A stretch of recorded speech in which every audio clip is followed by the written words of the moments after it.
di Risma DKI 1? Kalau kita perhatikan prinsip hidup Risma, mantan wali kota Surabaya ini, tidak pernah sedikit pun kita mendapat kesan dia ingin mendapatkan jabatan, menguasai sebuah wewenang. Tidak pernah berniat mengemis pengakuan, atau sekedar berkeinginan.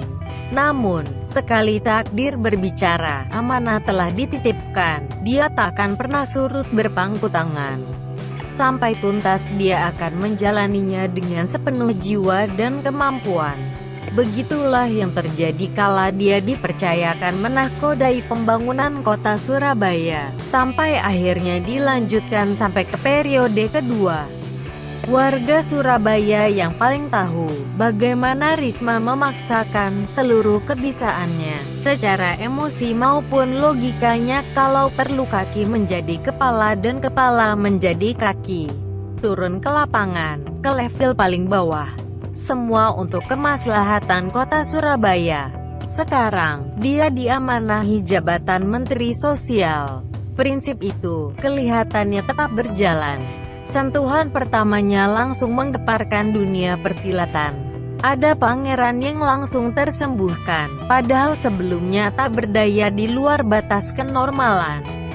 Bila pada umumnya pasien OTG bisa sembuh dalam 14 hari, bahkan kurang dari itu, pangeran manja ini jauh melampaui batas itu. Entah apa yang dilakukannya, apa yang diusahakannya. Di lokasi karantina yang mewah itu, yang megah itu, yang eksklusif itu, sehingga sulit baginya untuk sembuh dengan segera. Apakah hanya karena menghindar lari dari tanggung jawab pembangunan yang dia sendiri sudah bimbang bagaimana melanjutkan? Atau sekedar ingin bersembunyi dari panggilan atas dampak konyolnya tersangka? Apapun itu, ya, sudahlah, keberadaan Risma sudah menggugah rasa indera penciumannya. Dia sudah bisa bekerja lagi, walau tetap kita sendiri tidak tahu apa yang dikerjakannya, dan apa dampaknya bagi kota Jakarta. Ada juga pendekar yang mulutnya kelonjotan, kepedesan saus cabai rasa malu. Sisi dalam tembok rumahnya yang mewah itu, terkuak, ternyata bobrok. Banyak sampah-sampah sosial di sana. Saking malunya dia berujar, Risma salah kamar, dia bukan Menteri Jakarta. Haha, buruk rupa cermin dibelah. Ketahuan belangnya orang lain yang dianggap masalah. Sepak terjang perdana saja sudah mampu membuat pihak culas merasa mulas. Ketulusannya malah membuat sikap mereka jadi beringas. Tapi dia tidak peduli, keadaan sosial masyarakat harus segera dia benahi. Paling dekat tentu yang berada di sekitaran gedung perkantorannya. Di Jakarta, jelas dia bukan Menteri Jakarta, hanya saja dia memulainya dari Jakarta. Tentu saja tidak salah. Ibaratnya, kalau mau gotong royong rapi-rapi di kompleks perumahan, sepantasnya lah rapikan rumah sendiri terlebih dahulu, sebelum membantu ke rumah tetangga. Jangan mentang-mentang di rumah tetangga ada janda bolongnya, lalu merapikan pekarangan rumah sendiri entar-entar aja. Ikhlasnya Risma dalam mengemban tugasnya langsung kentara. Walau belum terrealisasi, namun opsi solusi sudah di tangan untuk meningkatkan taraf hidup orang-orang yang hidup di bawah kolong jalan tol.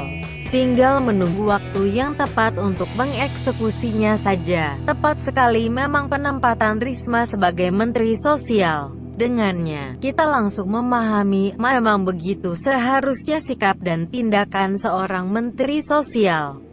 Langsung terjun di masyarakat, mendengarkan langsung problematikanya, dan bersama-sama mencari jalan keluarnya. Menteri Sosial memang tidak cukup hanya sibuk mengutak-utik anggaran, tanpa tahu apakah anggaran itu sudah sampai di masyarakat atau belum.